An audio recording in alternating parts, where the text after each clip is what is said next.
Okay, welcome back to the study hall, June 18th. We're going to do some RC today for the first time in, I think it's been a couple of years since we've done RC on here. So, welcome back, RC. We're going to look at some passages that are highly technical in nature. They just have lots of scientific-looking stuff in them. Or politics talk or legal language, just passages that are full of stuff. And then we're going to talk about why they would give you passages that are full of stuff. But, all right, here's the copyright notice. These problems in this session are all copyright GMAC. They're all from the free GMAT prep software. There is no as indicated otherwise today. They are actually all from there. So, that's where they're from. Okay. And don't forget where your multiple choice questions are found. They're under your name. Okay, but first, before we go to any multiple choice questions, I'm just going to throw a passage on the board. And then we're going to talk about what the deal is. Okay, that's a passage. You guys know that. Here's what a passage looks like. The question is, what is this all about? So there's basically two questions that I'm asking you here for responses in the chat window. First is, what should you do when a passage like this one is put in front of your face? And why do they do this sort of thing? Like, why is it on the test in the first place? Does anybody have any thoughts about those things?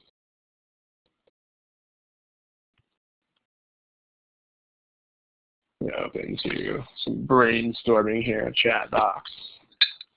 Chat box brainstorm.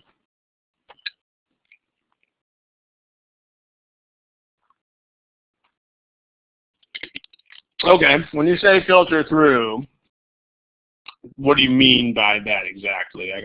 That's a promising answer. Tell me more about that.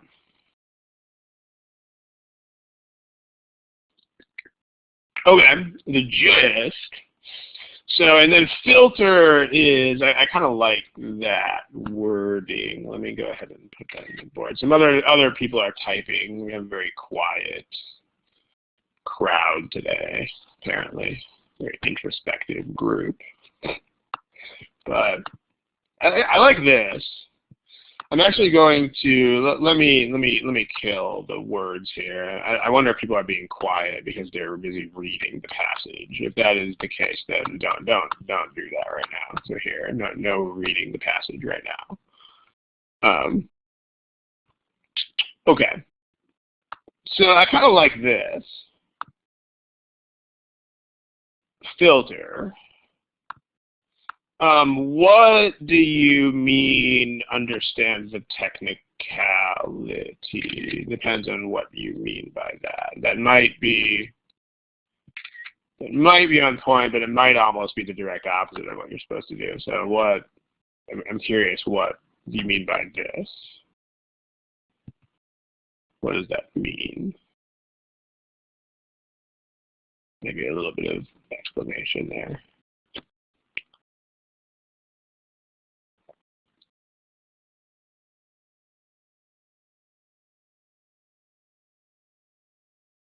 Okay, I got a few other people typing here.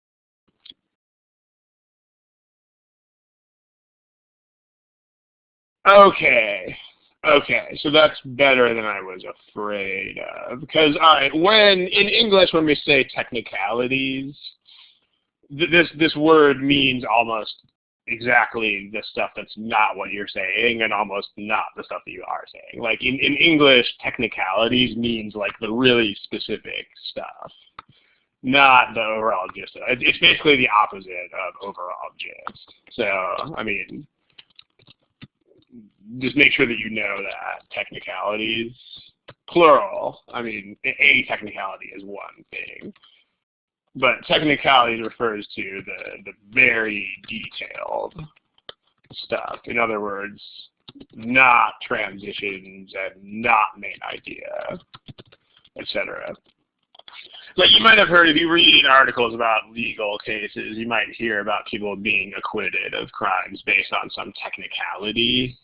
That means that there's like this little thing in the law that was some tiny, tiny aspect of legal procedure that wasn't followed, right, or something, and so they got off. You know, and that's what technicality is. So if that's not what you mean, then good. But because if you actually meant this, then that is precisely why they do not do this. But if you mean what you explained later, then good. Okay, well, it's about blah, blah, blah. Okay, yeah, right. So you guys are starting to basically get the deal here. So let me put a couple other answers up here. Let me take that one away just because I think you have the right idea, but again, the word's there. And there's a couple others that people have read. I like this one. The idea was about what was the other's main point. Sure. Okay. Yeah. So you know what this test is for. Right. This test is for future managers, ostensibly, because it is the GMAT.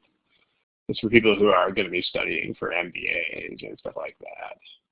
And I mean, if you asked me to give you a definition of what a manager is, I could do pretty well by using as a definition. I could just say manager is someone who doesn't have to care about details. I mean, that's pretty much what managers are about, right? Because, like, they delegate. I mean, their responsibility, on the other hand, is the big picture. And managers generally tend to delegate details to other departments of some sort. I mean, there are occasionally small exceptions to this, but that's what managers are there for. They're there to kind of be the big idea people and to delegate the small ideas to others. And so this is reflective of what they're doing with these passages. And that's kind of what you guys have said there in the chat column. So if you know, the second question is really probably the question I should have asked first, because it really gets to the heart of why you would want to do what you want to do. But why do they do this sort of thing? This is, at the end of the day, it's because ultimately these people here are going to be doing, hopefully, are going to be in some sort of managerial position. So they want to make sure that you can get an idea of what it is about without the technical stuff. And I kind of like this comment as well. Because it's not even just a matter of skipping over stuff, although that's important too. This also hits on a very important point here, which is that they don't expect you to even understand everything. In fact, like, part of the reason they really go over the top with these passages full of big words and stuff is that you're actually not supposed to understand all the words. Like, it's not even just you don't have to, it's you are actually not supposed to. And these passages are given to you with an expectation that you will not be able to process all of those details in the time that you have.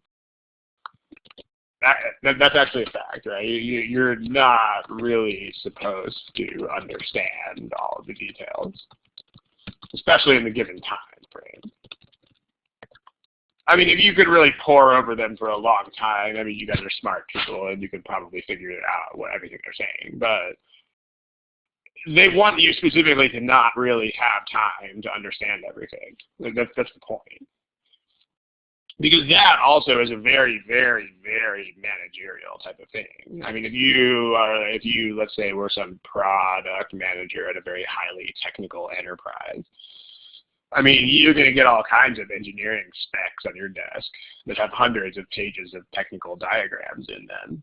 Are you going to understand what's going on in those? Probably not really at all. But it doesn't really matter, because what your thought process there would be is like, what does this mean for our business? What does this mean for the client? What does this mean for the supplier? What does it mean for, just what does it mean? And you would expect some sort of abstract in there. I mean, if the stuff were presented with you as just diagrams and there were no like statements of abstract or main idea or purpose, you would be a little bit mad with these people. So yeah. You don't have to care about details. That's a thing. That's why they do this. They want to make sure that you can get through without really understanding stuff. So, really, no kidding. You're not supposed to understand it at all. Okay. Now, and filter is that's what filter. Hopefully, it's what you meant by filter, is that you get not bogged down by it. So there's a place in books where you find stuff without all the detailed stuff. I like to use the word stuff today, apparently. If you were looking at a nonfiction book, where would you look to find this stuff? Like, where would this be in a nonfiction book?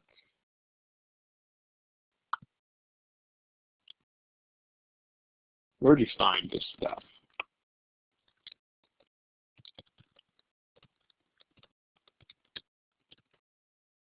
Yeah, table of contents is what I'm looking for here. I mean, that's probably what you meant when you said index.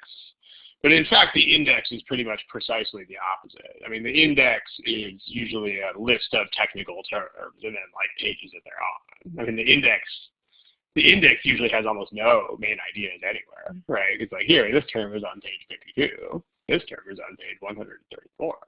But yeah, the table of contents is definitely the deal, right? So,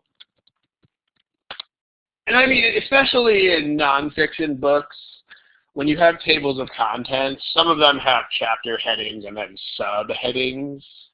If you know what I mean, like there's the big chapter heading in boldface, and then there are some subsection headings underneath that, but still they don't go into all the details. But they are a little bit more detailed than just chapter.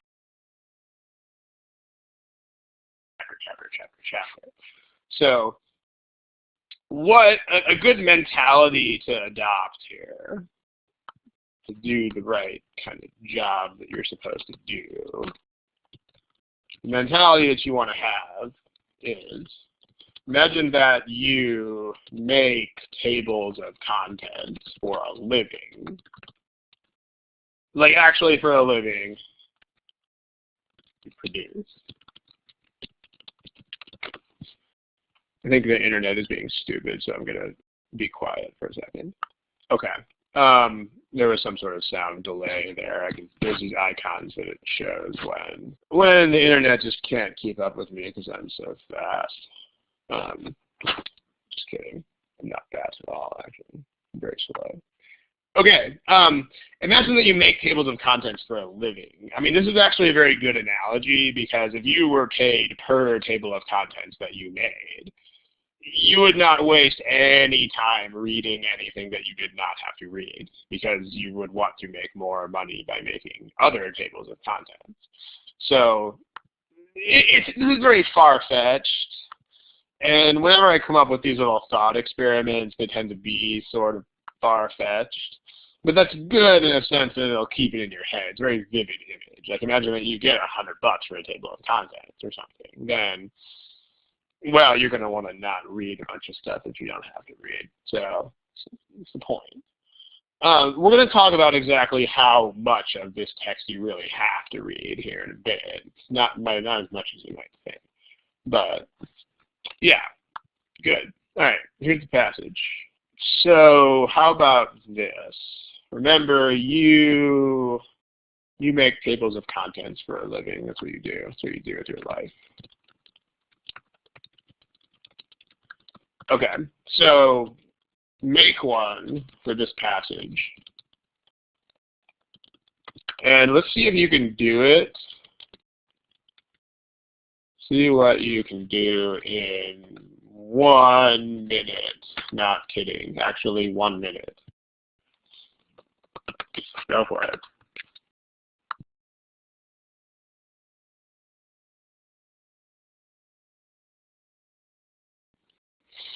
Okay, that's 1 minute. That wasn't very long, right? Did anybody actually manage to get through the whole thing? In table of contents form. I mean, obviously not through all the words. If you did, does anybody want to venture in the chat box to put what they wrote?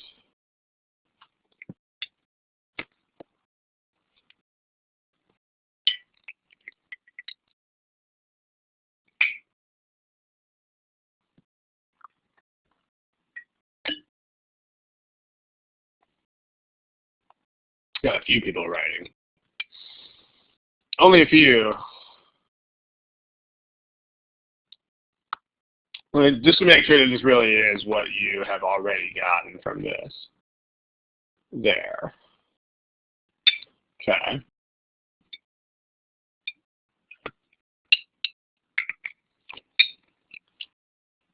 Pretty good so far.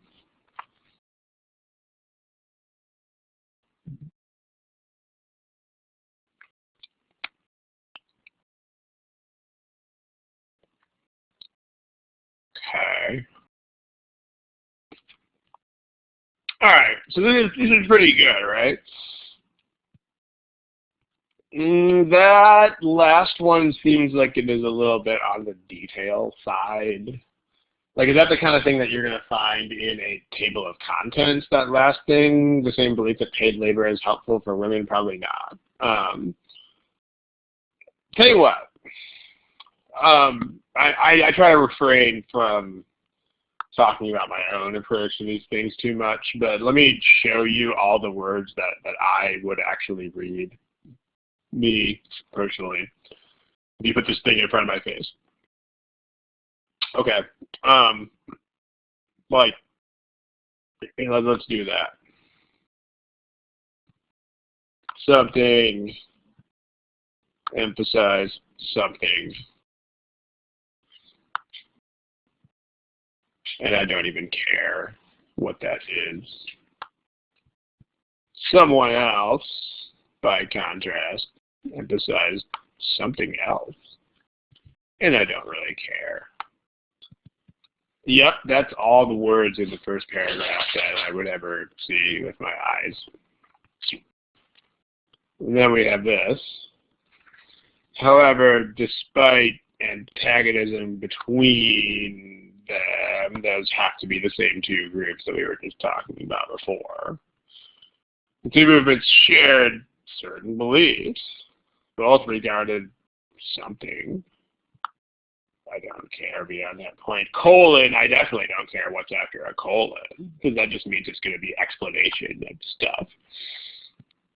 So, no, don't do that. Both groups also recognize blah, blah, blah, blah, blah, blah. In fact, blah, blah, blah, blah, blah, I don't care because I know it's just going to be more of the same. When they put in fact, it's the same theme, just more of it. Although the intense hostility made it difficult. Okay. Finally,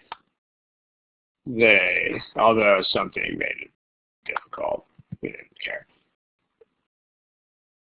They concurred in blah, blah, blah, blah, blah, blah, blah.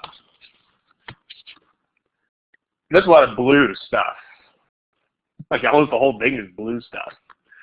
All right, this is really all that Rob's eyes are going to look at because I think I've mentioned this in previous sessions of this thing, but I don't read very fast at all. I have various issues there. I'm a slow reader in the first place, not to mention dyslexic on top of it, so I can't really afford to read a lot of words, so I don't read a lot of words.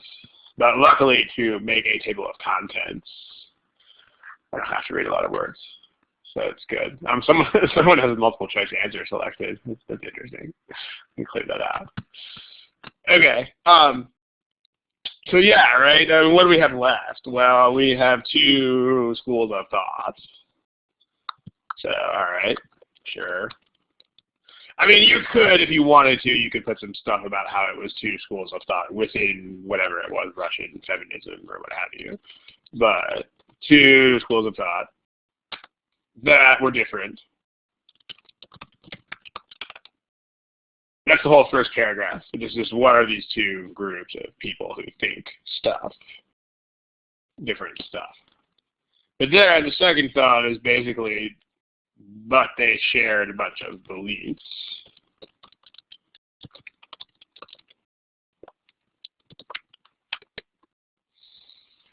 All right, there you go. Table of contents.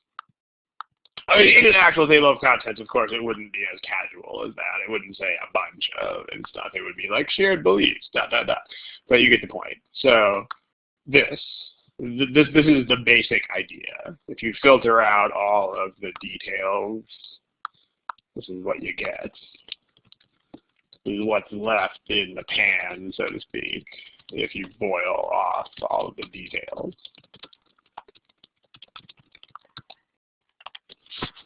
Okay, now what is the point of doing that in a more practical sense? I mean, on the last slide we talked about what is the point of that in a very philosophical way, like this. I mean, this is nice that we think about this. Managers, details, they don't have to care about them. What do I call this stuff that I'm looking at? What do I call what? What do I call it?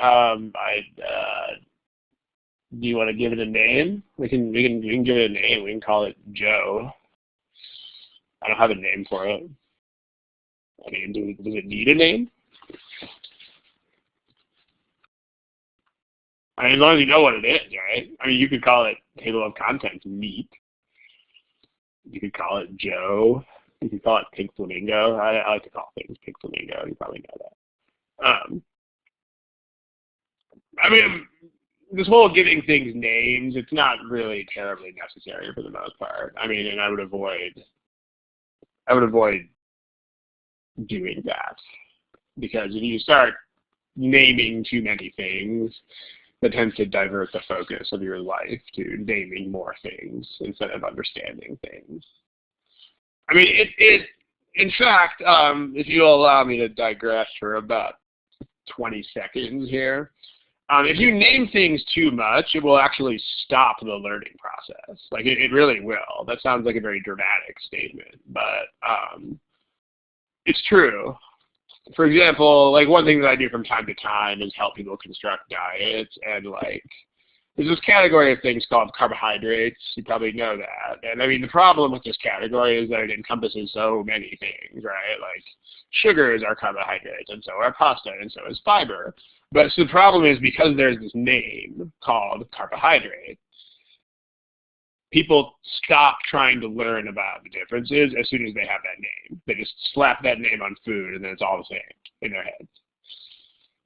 Not good. I mean, actually, when you name stuff, it just prevents further understanding. Like, I would, in fact, advise against naming stuff unless you absolutely have to name it, which is that's a rare situation. So, yeah. I mean, basically what I'm doing here is I'm kind of being lazy, which is a thing that I'm very good at doing. I'm very good at being lazy. And these are words that when I see them, I understand what they mean right away. Okay, now this is a very personal thing, and this is probably not going to work for everybody, but my criterion here, I'm not looking for anything too specific like transition words or anything like that, because that's too much effort really for my brain, man. Like what I do is I just do this. Like, if I understand words as soon as I see them, I'll read them. And if I don't, I'll skip them. Because I mean, as I mentioned before, I'm not a very fast reader, and I don't really like instantly see what technical stuff means. Like I would have to look at it for a long time.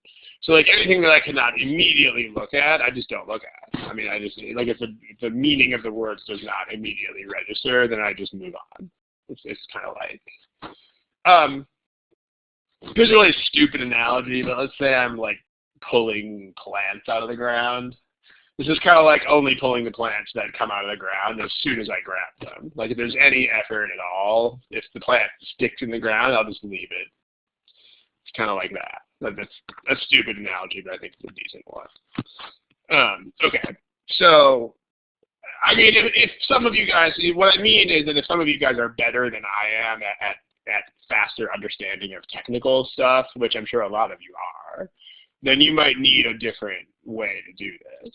Because like I like a lot of people who come to these study halls are tech people, engineers and such like, and I mean those people are probably very good at understanding details when they first see them. I'm not, so I can just be like, whatever, man. If I don't understand it, then blah blah blah blah blah. But take what works for you, leave what doesn't. Basically, that's the deal. That's what I do with my life here. But okay. Yeah, basically. But here, tell you what. Let's say that you.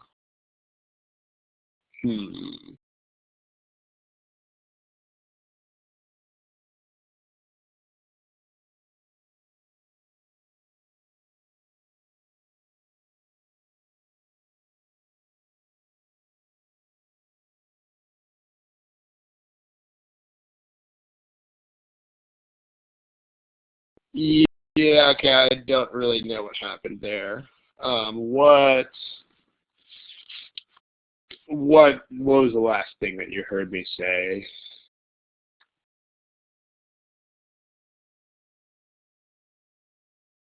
Anybody? What was the last take? Okay, so that was most of it. Again, this might be an apt description of what I'm doing, but what I would warn people against here is not trying to consciously think about this. Because if I were looking at this passage and I was actively thinking, like, I need to find subject one, subject two, and transition words, like, I would totally not be able to do it. I mean, it's really just what are the non-technical terms that I can grab hold of here, like what, and those, fortunately, those have to do with, I mean, those are pretty much the things that are going to outline all of this stuff, because those are also, the other thing that this has the other advantage that this has is that these kinds of things that are left over tend to be used in very much the same way that they're used in conversation. You know, like the things that we call transitions and stuff here. Those are very conversation-like. So that's another good thing. Is everybody able to hear me right now? Give me a smiley face if you can hear me. Okay, well, a lot of people can. So, all right, I guess there might be lingering issues with some people, but that's good to know. All right, but this is what I do again. I mean, the comment that I'll make here is, I mean, this is what I do, but you should find some sort of way to personalize this process.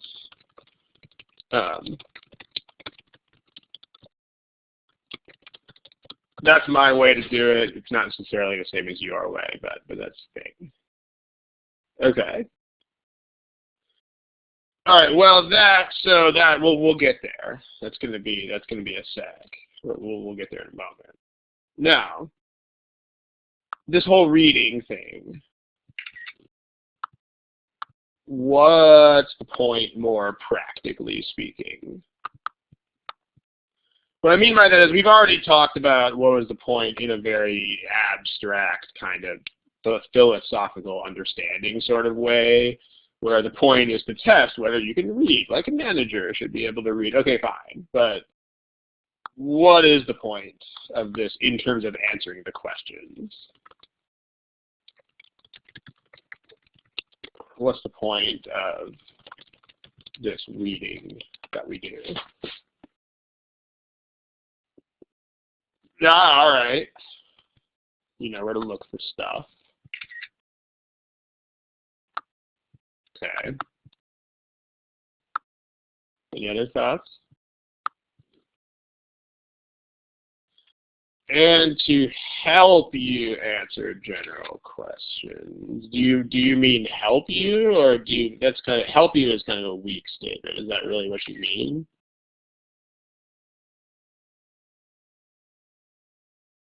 Okay, that's better. I mean, I know I'm picking apart words here, but there's a big difference there, because help you means you still need other resources to do it, like answer choices. Whereas it'll allow you to do it means that it won't. Um, the other thing is, okay,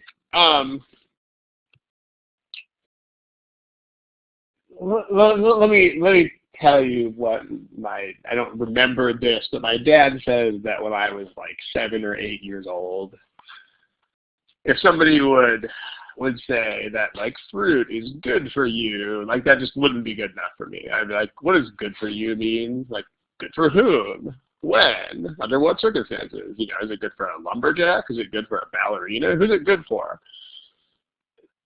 Yeah, I was probably a very annoying child. I'm sure I was. But at the same time, you see where I'm going with this, which is that there are a lot of statements that are so vague as to not really mean anything.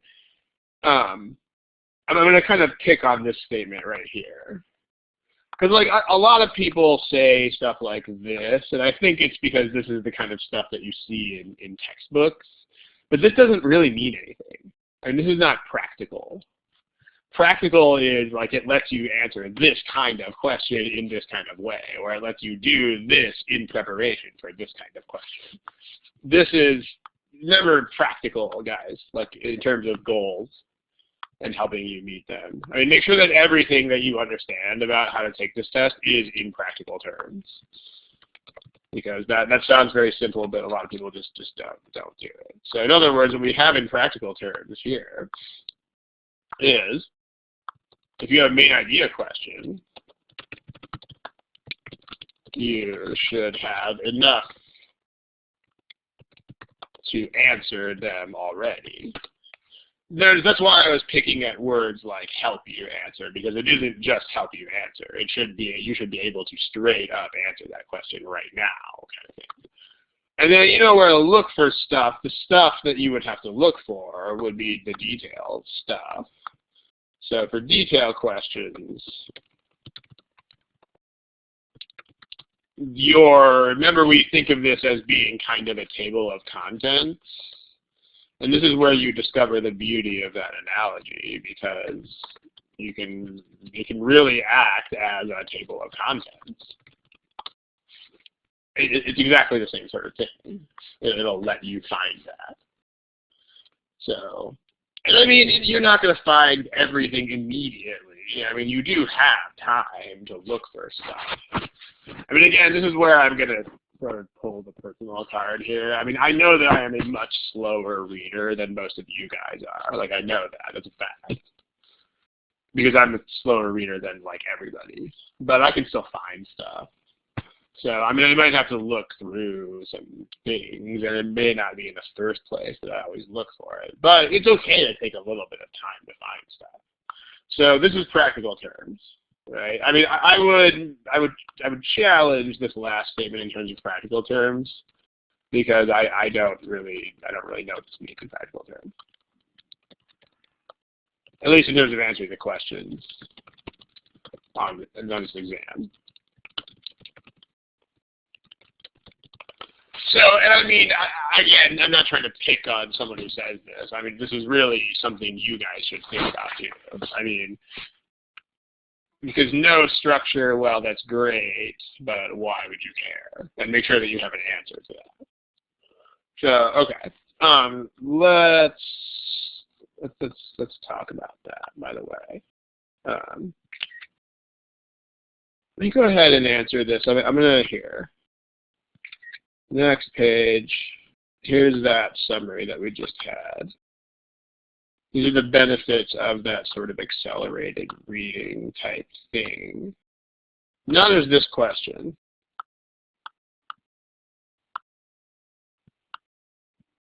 Okay. So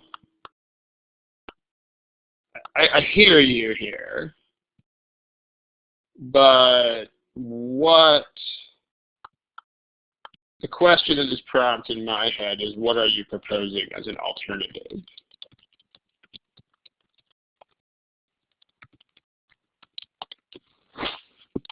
And I mean, this is directed at the person who originally wrote that, but it's also anyone else who is thinking along the same lines is welcome to respond. The original question came from Shanti.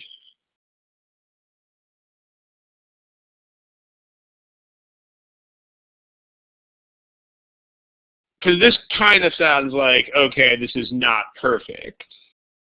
And of course, you're right, it's not perfect. I mean, because we have two goals of different scope here. We have main idea and we have details. You're not really going to hit both of those at the same time. But I'm wondering if you actually had something else in mind.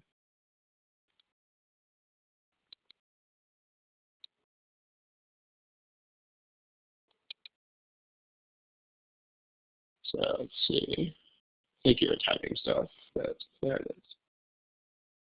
Okay, so yeah, I mean, this is the other thing that, remember you have to do something. I mean, I know that sounds like it's very obvious, but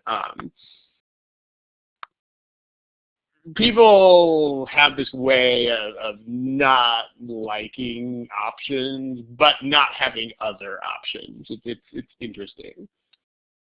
I mean, the critical thinking side of this is a good thing. Like, it's always good to be critical and skeptical of stuff and looking for improvement. That's always good. But at the same time, you know, just make sure that you make sure that you don't do too much of that unless you actually have some sort of alternative in your head.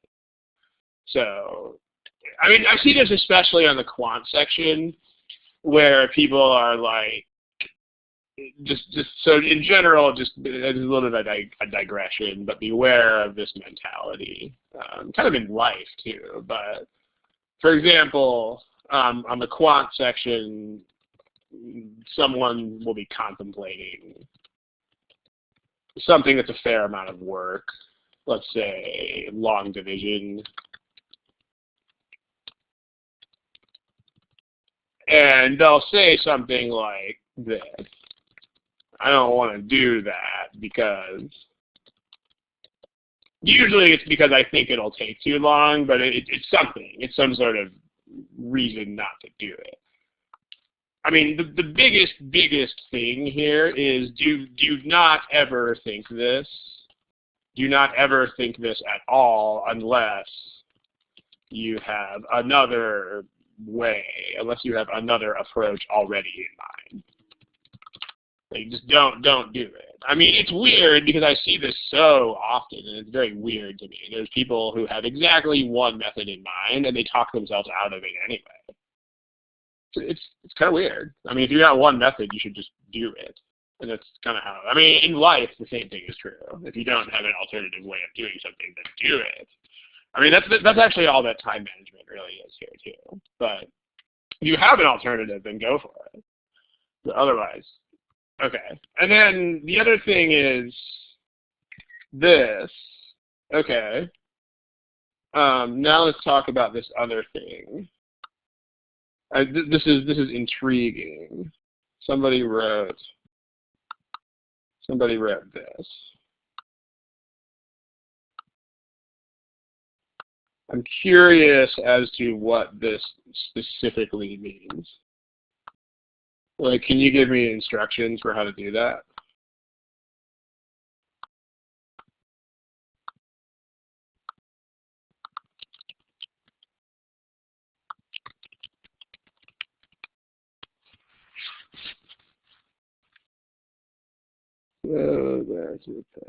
Yeah, okay, so move through I think is answering the point we made before, so that's legit.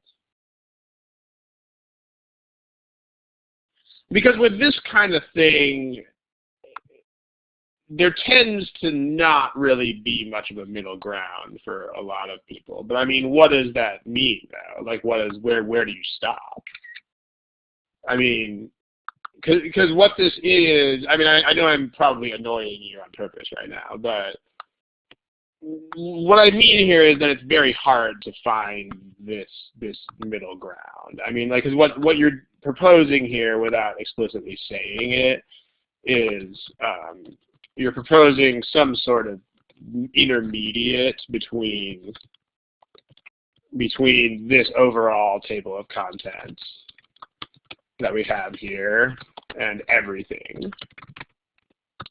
So the question is how to define that, and I'm not really, or how to do it. I'm not really sure. I mean, you don't have to come up with that on the spot, because I don't want this discussion to hijack the entire thing. But because if you don't really have a very, very firm plan for how to do that, it's probably going to devolve into reading everything, and that's not such a great idea. I mean, the other thing is also, remember that you're only going to get 3 or 4 questions per passage. I mean, that's the other big reason to do this, is probabilities, just pure odds. I mean, think about it. I mean, the best argument against, well, there are 2 very good arguments against doing anything more detailed than this, even a little bit. So hear me out here. The first is more details equals less understanding. I mean, yes, it really does. This is a fact. This is an uncontested fact. Like, if my friend tells me, dude, there's traffic, so I'm going to be late, then I get her point, because, dude, I can't not get her point. That's all she said. Whereas if she is like, okay, this truck full of tomatoes just turned over on the road in front of me, and there's tomatoes everywhere on the road, and other cars are slipping on them, and another car ran into this other car, and so now they're clearing out the lanes, and there's this tow truck, and blah, blah, blah. The more of that there is, the less likely I am to understand that her point is I'm late because of traffic. The more details, I mean, it might be an entertaining little story, but the more of that there is, the less likely, and definitely the less obvious the main point is. So, where did you do some RC questions yesterday? Out of a book? There you go. I mean, the questions in the software will pick and choose from those and give you 3 or 4. So, that's how that works. Okay. Now, you probably noticed that of your 5 to 6 questions, there were probably a couple that were way similar. Like, they were like almost the same question, but not quite. So that means if you had that on the exam, you're not going to get more than 1 of those. So yeah, the actual exam should not give you, I mean, again, you shouldn't be counting questions anyway. I mean, honestly, if you have the kind of focus that you need on this test, you shouldn't even remember how many questions there were anyway. Like, I mean, because if you were like, let's say they throw 5 questions at you, I mean, the bad result would be, oh, I got freaked out because they threw 5 questions at me. I mean, ideally, it would be, I didn't even know there were 5 questions because I was concentrating on the questions so much. So, I mean, they shouldn't give you more than 4, but honestly, if they do, you should not notice. It's pretty much the deal. But back to this, more details equals less understanding because yes, it does. But also, just think about probabilities, just pure odds, meaning that you're probably going to you'll get probably 1 main idea question, so you'll get 2 to 3 detail questions for a typical passage. So, therefore, if you're doing this at any level that accounts for details, you're probably wasting a lot of time, because the odds of seeing any particular detail are very low. Very, very, very, very, very low. So, I mean, again, if you have a lot of time to burn and you read very, very, very fast, then this might be a different game. But even if that is true, there's still point one here, which is still going to be a thing. I mean, if you read too much of the details, it'll impact negatively on your ability to understand the point. In the same way, in exactly the same way as there's traffic, so I'm late is easier to understand than the whole story about a truck full of tomatoes. It just is. It's how our brains work. So, okay. How about that? All right. So now let's talk about question types. So let's do this. In practical terms, let's talk about main idea questions. Here's the passage again. Let's say you get a main idea question.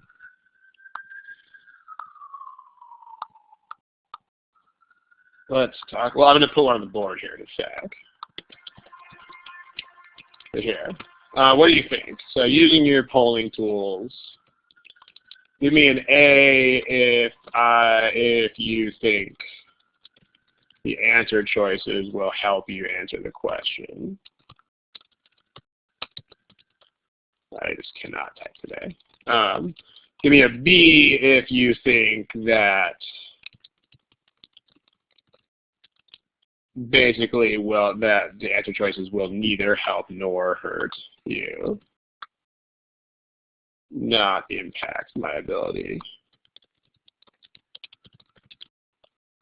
to answer the question at all. And give me a C if you think the answer choices will have an adverse effect on that ability.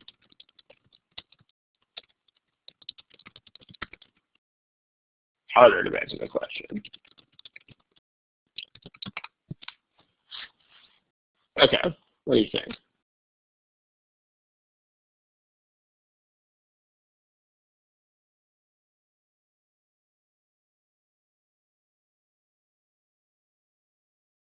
Remember where the multiple choice questions are at, guys. Questions are, multiple choice options are here. They're underneath your name.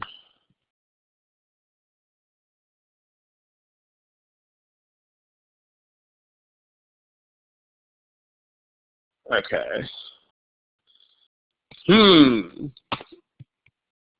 Here's what you guys are saying.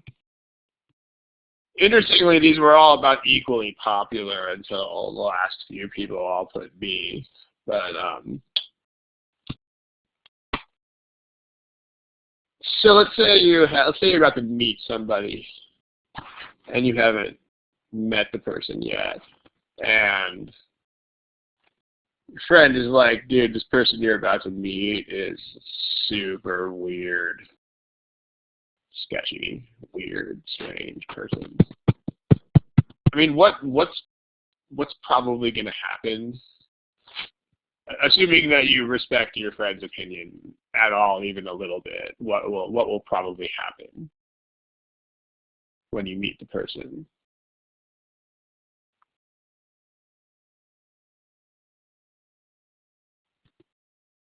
Yeah, it's going to have an effect, right? You're going to see weird, even if there is not any weird to see. You'll still magically see it. It's called the power of suggestion. I mean, in most parts of life, it is a good thing. It's the reason why we do not have to explain things to each other all the time in excruciating detail. That's because of this. But in terms of that kind of independently forming opinions and stuff like that, not a good thing. Right? But it'll happen, right? Like, oh, this person's talking a lot. That's weird. Oh, this person's not talking. That's weird. Like, weird. It's going to be weird no matter what. Or I'm sure that you guys all know somebody who just goes around thinking everyone hates them. You know, even if it's honest, constructive feedback. Oh, dude, hate. And they just see hate everywhere, even if it isn't there. That's a thing. It's not a thing with details. Okay, like right now I'm wearing a shirt that is black. If I was not in the room yet and somebody was like, "Ron's wearing purple shirt," and then I walked in, you would be no more likely to think my shirt is purple. You'd be like, "Dude, it's black." But in terms of abstract ideas, it's super easy to be influenced by that. So no, the answer you should be giving me is this. In fact, this is the choices are pretty much the only thing that makes main idea questions hard, because they can sing songs to you and you will listen to the songs. Really, they are. The choices are like the thing that makes main idea questions hard. They're kind of the only thing that does. Because remember that you've gone through the passage. You should be equipped, right? Remember that you're reading, where reading is in quotation marks because it's not really reading. It should, at least in an ideal world, it has already equipped you with exactly the understanding necessary to answer main idea questions. Yes, it has. So what you should do, it's kind of like meeting someone before your friend talks about them instead of after. Like if you can form your own opinion, you're going to form what is a more accurate opinion for you at least. And then you can go talk to your friend and you can meet that discussion on even terms. So what you should do is, you should know, as soon as you notice that it's a main idea question, you should physically cover the answers with your hand. Yes, you should. And you might look kind of silly doing that, but you will be a silly-looking person with a higher score, which is probably a good trade-off. And then predict the answer by yourself. Yes, you should. You should do it. And then uncover the choices, and then check. Okay, now when you check, you still need to be stubborn, because when you check the answers will still be singing songs to you. I mean, they will still be doing the same thing, so be stubborn. In the same way, like if you meet the person and think that they're not weird at all, and then your friend is like, oh, so weird. I mean, you have to be sort of stubborn about your opinion here. So, but the deal is this. That's what you should do.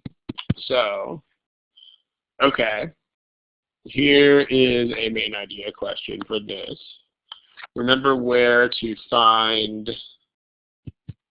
the multiple choice options. And you should put your hand in front of these things. And you should answer them. Okay. Go for it. Shouldn't take too long, because remember, you should already be equipped with what you need to do this. Also, I'm going to make a comment that may sound sort of cryptic, but here, this is a word, and it means something.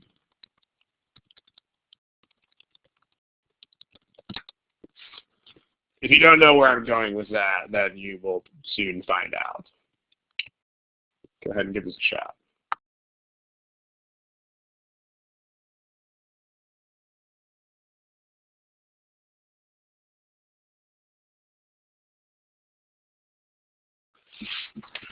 Yeah, that's just so. I was waiting for people to answer the question. Okay.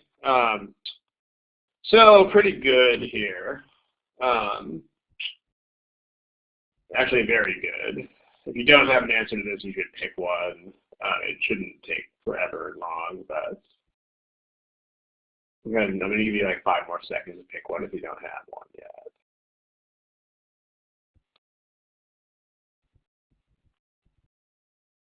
Okay, so pretty overwhelming response. It should be A for sure, and most of you are picking A. Nobody picked B. Nobody picked D. I mean, remember what? So here is the outline that I had, at least. Where was that? That was here. Okay, so you had 2 schools of thought that were different, but they shared a bunch of thoughts. Like if you're going to make a prediction, the prediction should be something like this. It should be something like that. Like here are 2 schools of thought, and here are some things we have in common. Or yeah, things are different, but they have much stuff in common. Now, let's go back to the red thing. That's a word. It's a word that means something. What does it mean?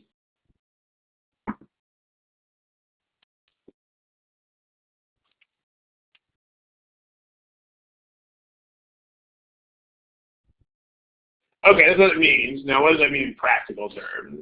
Like, main means that you have to. It's more about what you have to not do than what you have to do.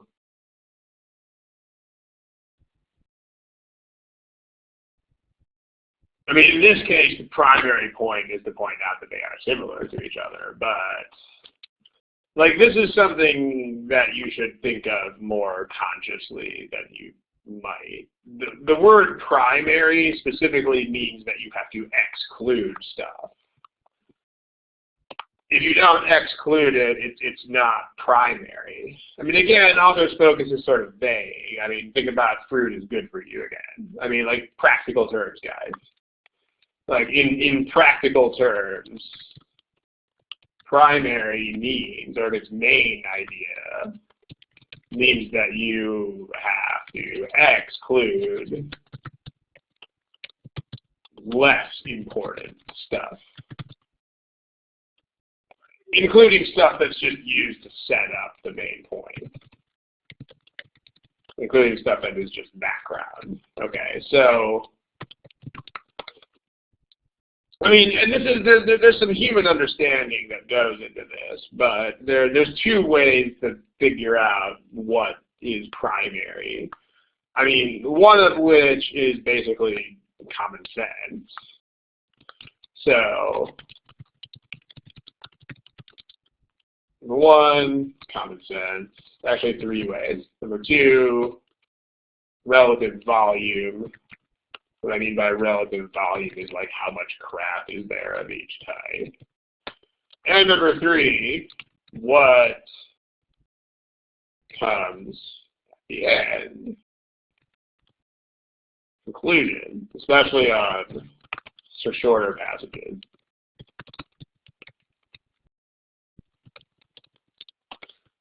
Okay, what I mean by common sense is like imagine someone gave you the same kind of structure, but they were just talking about things in everyday life.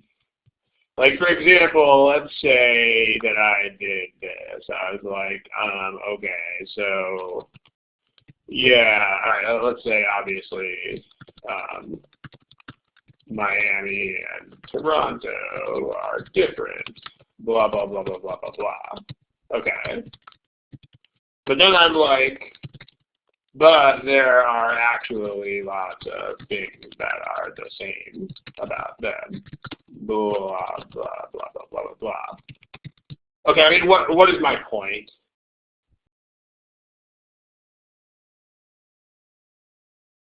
Is my point that Miami is not like Toronto, or is my point that Miami is like Toronto? Which is my point? My point is clearly that Miami is like Toronto. I mean, that's definitely the point. I mean, the only reason I'm even mentioning this is to set up the things that are, is to set you up for saying that they're actually like each other. The only reason this is important at all here is that, oh, hey, you might not expect this to be, but yeah.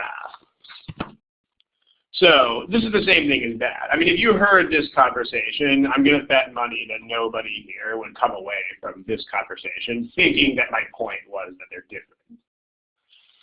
You wouldn't get that. You'd be like, okay, well, yeah, there are some base differences, but whoa, they're like each other in a lot of ways. That's clearly the point. So that's number one. By the way, common sense always wins. Like if you read this stuff and get a very strong intuitive bent in one direction, then you should go that way. Period. End of story. Like there's no amount of word counting or methods or rule strategies, whatever, that will ever overcome plain old common sense. So that's why this is number one and not number more than one. I mean, if common sense goes a direction, go that direction. Period. End of story. You don't even think about anything else. Relative volume, I mean, guys, there's like twice as much stuff here. I mean, no decent author is going to spend twice as much time discussing what is not actually the point.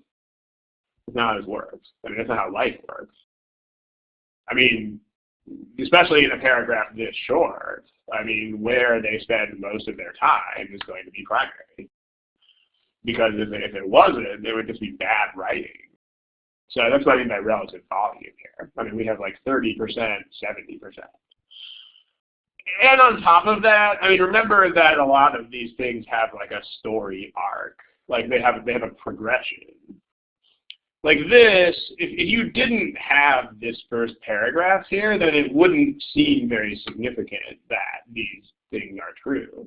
And the same thing here, if I just say, okay, lots of things are the same about Miami and Toronto. I mean, that's not as effective as it is if I first point out, well, one of them is tropical, and the other one is cold, and, you know, they're very different on the outside. If I do that, then it makes it much more effective to point out, okay, like it becomes much more forceful to point out the similarity. So like here, you like, let me say conclusion versus build up. Like this is just a build up to that. Like I mean, because you guys don't know anything about these two groups of people. So if all you had was this one paragraph, it would seem like boring. Why are you telling us this? But the fact that they are generally seen as different groups makes this, it's clear that what they're trying to do is this, and that's what makes it matter. It's like, okay, the reason why all this is a thing is because of that background. So, but all three of these point to the fact, the primary stuff being similarities. So definitely, this is primary. That's the primary thing, because it is. All three of those things should tell you that it is. This is only there because it's a necessary piece of background for that. So there it is. It's primary. But just don't forget that when you are asked for a primary anything, that you do have to exclude things. Like if you try not to, then you're going to be in trouble. At the same time, if you try to exclude 70% of the passage, that's not a good idea either. So there it is. Okay, how about that? Now, let's talk about detail stuff. Because remember, the whole deal here is these are the things where you don't read the details. So the value of this, of having table of contents type thing, is that it can literally act as a table of contents. And so see, here's the thing. If you're thinking about looking for more details first, you got to understand that there's going to be a trade-off. If you're looking for more details, your ability to see the big picture will be compromised. So what I'm saying is that even if you're going to have one question on the screen when the passage appears, and this is sometimes, I mean, I mean to apply this all through this whole thing, but just to make it explicit, like even if the first question is a detail question, you should still do this type of reading first. Yes, you should. Because if you don't, if you see a detail question first and you just go on some search for that detail, then the problem is you might find it, but then you're going to be back to 0 for the next question. If you don't develop that bigger understanding, then it's all the way back to the starting point for every following question. I mean, again, you should try it. The best answer to all of this stuff about how to do things is just try all of it and see what happens. Just try every method you can think of. Even if it sounds kind of stupid, just try it and see if it works. And then keep the methods that work for you and throw out the ones that don't. But, I mean, if you start looking for details right off the top without having a table of contents type understanding, I can bet you that that's going to be very inefficient in the long run. Because you're going to have to it's going to be like getting a new passage for every single question. Which would be, let's just say, not fun. So, okay. You know where to look for stuff, is the point. So, sure. For the detail questions, that's the advantage there. You know where to look for stuff. Okay, so we're going to get one of those on the board. How about, where was it? Let's do this one first. A little more interesting. No, this is the more interesting one. This one tends to be more interesting.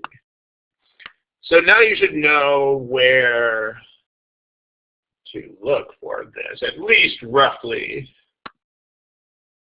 Notice there's the word "and" here.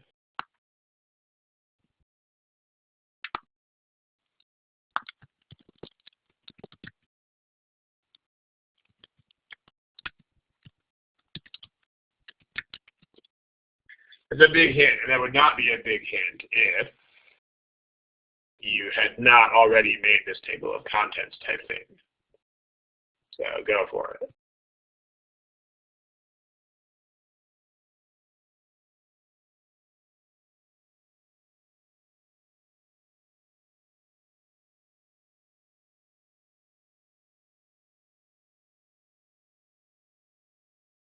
Okay, let me give you a sort of obscure hint here, because a lot of you guys are picking a choice that you should not pick. Here's a thought. Let's say, thought experiment. You have eyes, but they work, you're not blind, but you don't know English. Which answer would you pick? Don't pick it here. Don't do it. There should be a lot of you changing your answer. Go for it.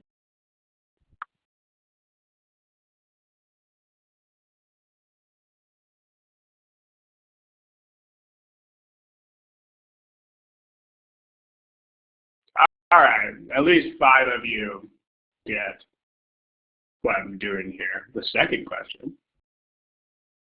Are there 2 questions?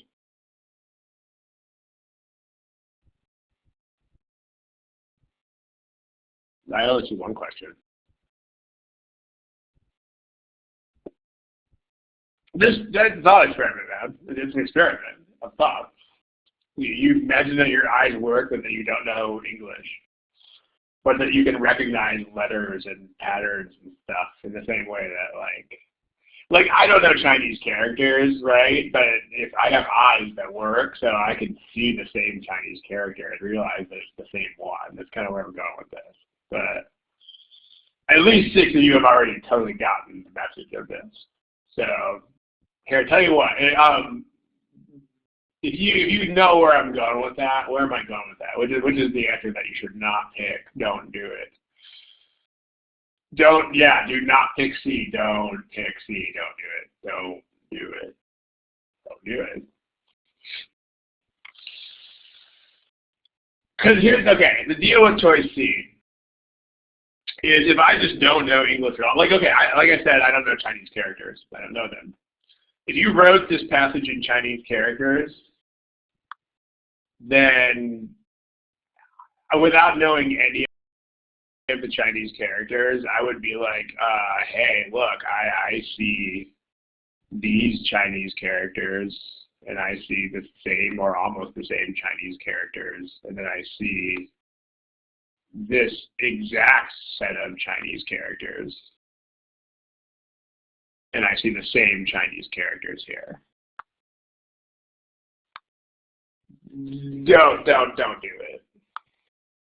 This will never be the correct answer. They will not do that. I mean, they only call this part of the test. You know what they call it, right? They call it reading comprehension. That game is not a joke. Like, it's not reading, recognizing words. It's not. It's reading comprehension. They want you to at least know what the words say.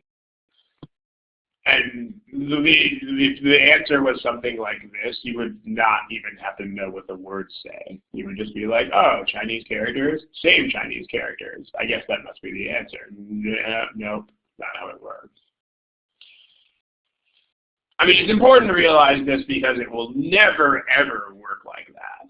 I mean, if they can change the words, they will always change the words. Like, the only time that it's ever acceptable to have the same words is if you cannot possibly change them.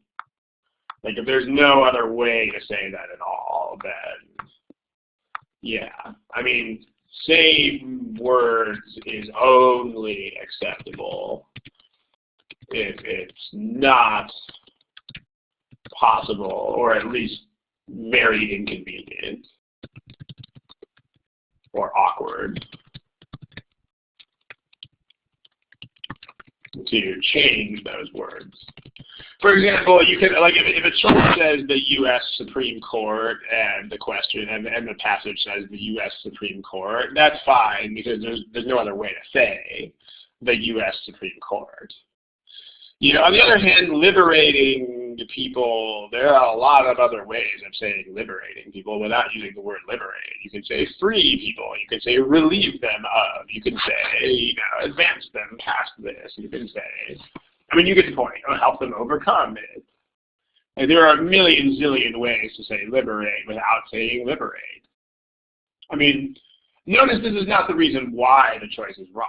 I mean, the choice is wrong because it's wrong, and we'll get there in a second. But that is what I'm saying. Because, you mean RC, this is RC, but yeah. Because they want you to actually, like, process the statement is the point. So, thought experiment, don't do it. Okay. Now, I mean, this is what I mean by, okay, because, like, if it's a science passage, then that's going to be sort of like the U.S. Supreme Court. I mean, they're not going to change the science words because it's not possible to do that. On the other hand, they could still very easily change the other words that surround those words.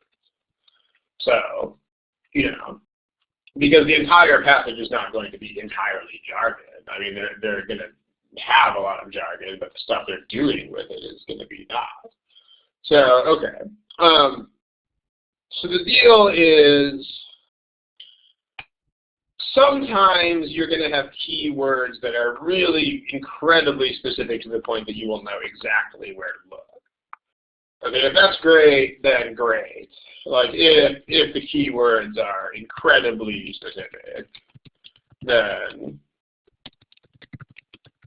you'll already have, like, a tiny section of text to check. So just read it. Okay, now, if they're a little bit less specific, then skim through choices to see what they contain. So, like, if we look at this, because the problem is that this entire paragraph is stuff that they agreed on. So, we kind of need to do that. Yeah, the last, like, 5 minutes was about why C is wrong. So, I mean, if you were here for that, hopefully. That is what I'm saying. That was the point of the thought experiment, too. Okay. Because, you know, they want you to read the words and understand what they mean. I mean, they don't want you to read all the words, but they want you to when your attention is called to them. Okay, so we have, like, just glance through the choices and see what they have here. There's some stuff about achieving equality. There's some stuff about achieving aims, I mean, there's a lot of stuff about achieving goals. And then there's roots, and there's, like, other countries. I mean, you might already know they're not talking about other countries. So this is enough to get rid of that. But if not, I'm going to look. So this doesn't look like any of those. This kind of stuff doesn't really look at that. Doesn't look like that either. This is specific stuff that they advocated. None of this is specific stuff that they advocated. And then, all right, so now this is more general stuff. So this is the one that looks the most like what's in the choices. So what you want to do is you want to explain this to a 9-year-old. How would you explain that to a 9-year-old?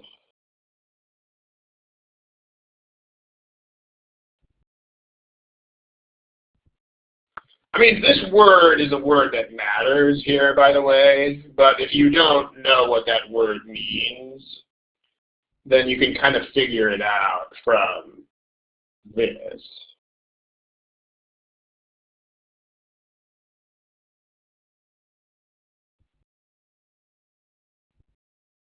How would you explain that to a 9-year-old? Yeah, that's what it says. It says that the women's cause, these people, I mean both sets of people, agreed that the cause of women was less important than the overall situation of the Russian population.